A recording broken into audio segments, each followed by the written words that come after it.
არ გააკეთოთ ის, რასაც ევროკავშირი გეუბნებათ, არამედ აკეთეთ ის, რასაც აკეთებენ ევროკავშირის ქვეყნებში.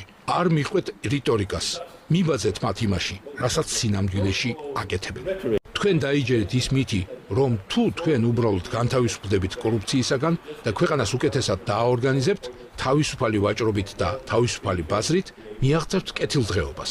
პოლიტიკური პერსპექტივიდან რომ შევხედოთ ამ საკითხს, თქვენ ხართ რიკარდიანულ პარადიგმაში და წნეხი ღარიბი მოსახლეობიდან არ არის საკმარისად დიდი იმისთვის, რათა ეს პარადიგმა და პოლიტიკა შეიცვალოს.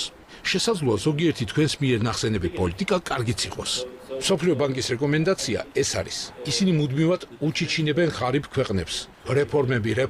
რეფორმები, მაგრამ მსოფლიო ბანკი უფლებას არ აძლევდა და არ ურჩევდა ღარიბ ქვეყნებს აეშენებინათ ინდუსტრიები.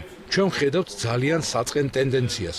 ხშირად ქვეყნებში, სადაც ავტორიტარული რეჟიმებია, უფრო სწრაფად ვითარდებიან დღესდღეობით. მე დემოკრატიის დიდი გულშემატკივარი ვარ. მე ძალიან არ მომწონს ეს ტენდენცია.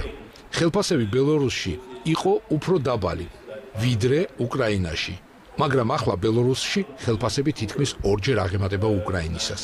უკრაინა ცდილობდა მიჰყოლოდა მსოფლიო ბანკის საერთაშორისო სავალუტო ფონდის და სხვა საერთაშორისო ორგანიზაციების რჩევებს. მინსკში კი ლენინი კვლავ მთავარ მოედანზე დგას. მაგრამ ბელორუსმა ლენინის გამო კი არ აჯობა უკრაინას, არამედ იმიტომ, რომ მათ აქვთ ინდუსტრიული პოლიტიკა. ისევე როგორც ამერიკას ჰქონდა და დღემდე აქვს გერმანიას. ამერიკელები ამბობდნენ, რომ არ გააკეთოთ ის, რასაც ინგლისელები გეუბნებიან, არამედ გააკეთეთ ის, რასაც ინგლისელები აკეთებენ. მე დღეს შემიძლია გითხრათ ინდუსტრიულ პოლიტიკასთან მიმართებაში. არ გააკეთოთ ის, რასაც ევროკავშირი გეუბნებათ, არამედ აკეთეთ ის, რასაც აკეთებენ ევროკავშირის ქვეყნებში. არ მიხვეთ რიტორიკას, მიბაძეთ მათ იმაში, რასაც სინამდვილეში აკეთებენ.